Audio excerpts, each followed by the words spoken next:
Hi guys, it's Frankie from Frankie Tech. Good to see you guys again, and I'm here to share my 2-week review of this Mi 10T Pro. Now, after nearly 2 weeks of use, I have really enjoyed this flagship Xiaomi phone. It has been a terrific device, from the gorgeous Aurora Blue design to this gorgeous 144Hz LCD display that has really impressed me a lot more than I expected. Flagship performance for the 865, solid audio experience, and really great cameras that go toe-to-toe with some of the best offerings on the market. This Mi 10T Pro has been a joy to use, and now what I want to do in this video is just go over some of the questions that you guys have been asking me about this phone and cover a few topics that I think will be very interesting here approaching 2 weeks of use. Let's have a look. But first, I'd like to let you know that this video is sponsored by PDF Element 7, the easiest way to edit, annotate, and convert your PDFs. It's become an essential tool now for managing my business, being able to open and edit any of the PDFs that I need to deal with, especially with great tools like OCR text recognition, which in multiple languages will allow you to transform scanned documents into fully editable PDF documents. And you'll be able to edit and adjust your documents with font sizes and completely transform them to your heart's content. But you'll also be able to edit existing PDFs. For example, here are some of my class notes from my MBA. And this would have been a great tool to remember to review certain sections, to kind of highlight in different colors, and even do additional highlighting and annotation as well of your PDFs. A great tool not just for school, but for work as well. And with the brand new PDF templates, you can choose from a wide variety of templates, including birthday cards, resumes. Just plug and play, and you're ready to go creating your next great resume. So check the links in the description for all the latest details and pricing, and thanks once again to PDF Element for sponsoring this video.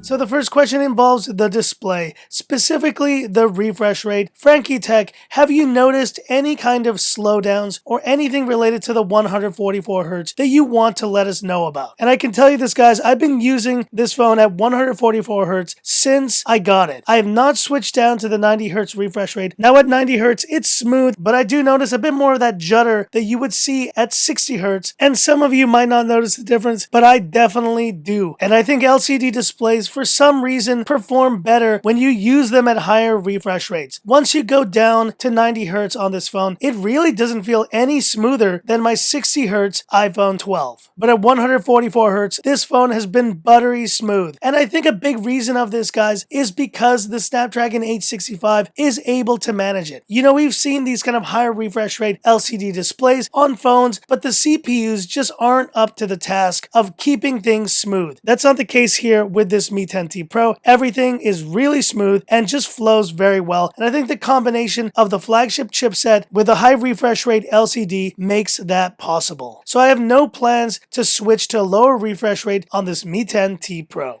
The second question is also related to the display. Frankie Tech, I noticed that you compared the Mi 10T Pro to the iPhone 11 in your review, but it was a really quick look. Can you please compare this phone once again to the iPhone 11, specifically the LCD display, and how they compare? Well, unlike when I did the review, now I actually have the iPhone 11 in hand. And this is my wife's iPhone 11, but she has switched to the 12 Pro recently, so I'm able to now use this phone in a lot more videos. And do let me know if you'd also want to see a full Mi 10T Pro versus iPhone 11 comparison. But here you see now the phones right next to each other, and look at these bezels on the iPhone 11. No joke, guys, they are huge, and I think they are much improved on the iPhone 12. But there you see the white point on both of these displays, really solid. But I think the thing you want to see the closest here is the ghosting. Is there any here at the bottom? And there you see, guys, looking very closely, yes, there is ghosting on the iPhone 11, but you be the judge, guys. Do you think it's as obvious as the one on the Mi 10T Pro? I would say it is not.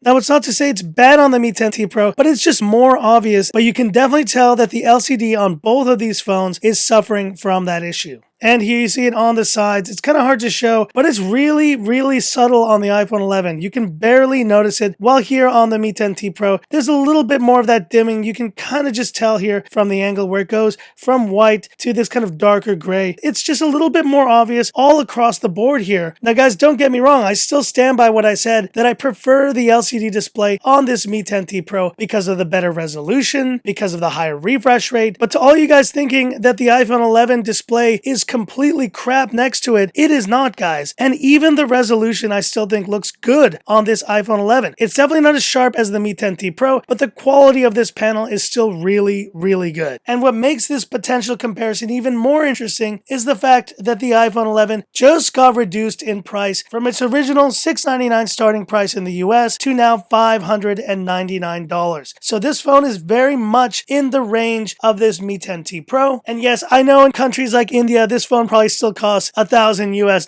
but I think, guys, in other markets, this iPhone 11 may now be a very interesting phone to consider next to its Android counterparts at a similar price point. And do let me know if you wanted to see a full comparison between this Mi 10T Pro and this iPhone 11. And the next question is actually related to the cameras. Frankie Tech, I noticed on a number of your previous shots that this Mi 10T Pro was suffering from some autofocus issues. What's the deal with that? And now, guys, I did notice this as well in my big camera comparison between the iPhone 12 and the OnePlus 8T. There was one specific shot, I'm trying to remember which it was. I think it was this water shot where the buildings here in the distance on the Mi 10T Pro were just so less sharp than the other phones. And there you see it, they're kind of a blurry mess. But the area where I think I've noticed the most autofocus issues has been related to taking these kind of flowery shots. Now, flowers are kind of difficult to shoot because, you know, they have different stems, and sometimes it's difficult for the phone to decide where am I going to focus. I mean, here you see it's focused, but here you see it's not. And in even one of the earliest shots I took with this Mi 10T Pro, I did notice, you see it's really sharp here on Optimus, but then you go up to the face and it's not. It's a little bit out of focus. It's almost like the natural bokeh of this giant 108 megapixel sensor sometimes struggles to decide where am I going to put my focus. Even moving back a little bit, you see here, you're starting to get this lack of focus. Here's another really clear example. You see the wheel here is very much in focus, but then you kind of move back towards the back leg and this whole area here is out of focus. The reality is, guys, I think some people will like this type of look and the natural bokeh that you can create with this giant 108 megapixel camera. But if this is something that you don't like, it's something you should keep in mind. And I do think that with more software updates, the Mi 10T Pro will improve in this regard. This is definitely the phone to pick if you want the best camera, but the autofocus issues are just something to keep in mind, especially in the early going of the release of this Mi 10T Pro. And the next question I wanted to address, Frankie Tech, will you be reviewing the Mi 10T regular? And I can give you a quick answer for this one. I will not. And the reason is, guys, between the Mi 10T Pro and the Mi 10T, there are literally two differences. You have a different camera sensor on the back, 64 versus 108 megapixels, OIS enabled on one, no OIS on the other. Beyond that, and a few storage configuration differences, these phones are practically identical. Now, I get it, you would love to see a full camera comparison between those two, but guys, I've reviewed that Sony IMX682 sensor on a number of phones here on the channel, including the K30 Ultra, which also features that IMX682. And it's a great camera and takes as good quality shots as the IMX686, it just doesn't have 4K 60 FPS video capability. You'll need to decide if that's important to you, but those phones are just nearly identical that for me it doesn't make sense to review the Mi 10T, but that's not the case for the Mi 10T Lite. And funny enough, both the Mi 10T Pro and Mi 10T Lite are just about to make their debut in Hong Kong. I'm definitely curious to pick up the Mi 10T Lite to see what that phone is all about, but guys, I have no plans to review the regular Mi 10T. And now the last question in this 2-week FAQ, and I think it is a big one. Frankie Tech, this Redmi K30S was just announced. And given the price disparity difference between this K30S and this Mi 10T and Mi 10T Pro, should I import the K30S or should I buy the global version of this phone? And in case you weren't following it, that's right, the K30S is basically a rebrand of the regular Mi 10T, and it was just launched in China for 2,299 RMB. The eventual price will be 2,599, but they have literally priced a phone with a Snapdragon 865 at under 300 euros. Meanwhile, the regular Mi 10T is costing 499 euros. That price difference is just astounding. Now guys, it's a really interesting proposition, and the reality is this is the first time that I've actually picked up the global version of the phone before the China version was released. But once again, guys, as someone who's reviewed so many of the China releases after using this Mi 10T Pro for a while, I really do value the deep Google integration and being able to have the Google Discover page when I swipe to the left. Now I know the price difference is is really significant. And so I would say only if you are super price conscious, you should go for the Redmi K30S, because I still believe the better overall experience will be on this Mi 10T and Mi 10T Pro. Also adding to the fact that we've seen so many deals with the release of this phone, where you're able to get a free Mi scooter included when you purchase this phone. And so while most of the time, guys, I'm quick to recommend the lower price China variant, I think this time I'm gonna say the opposite. The global version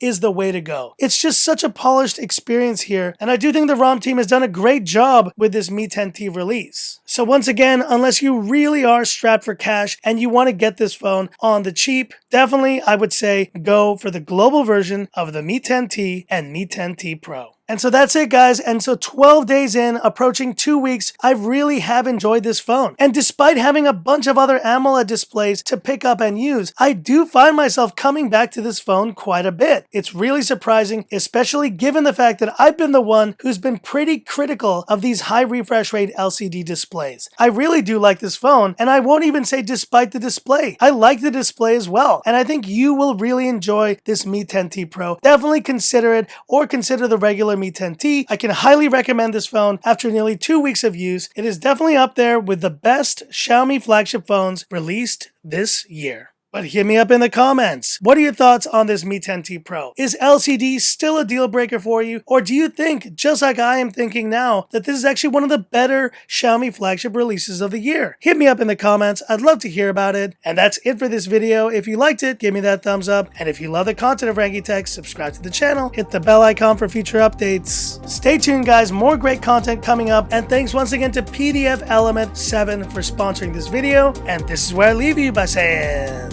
this is Frankie Tech signing off. Have a good one.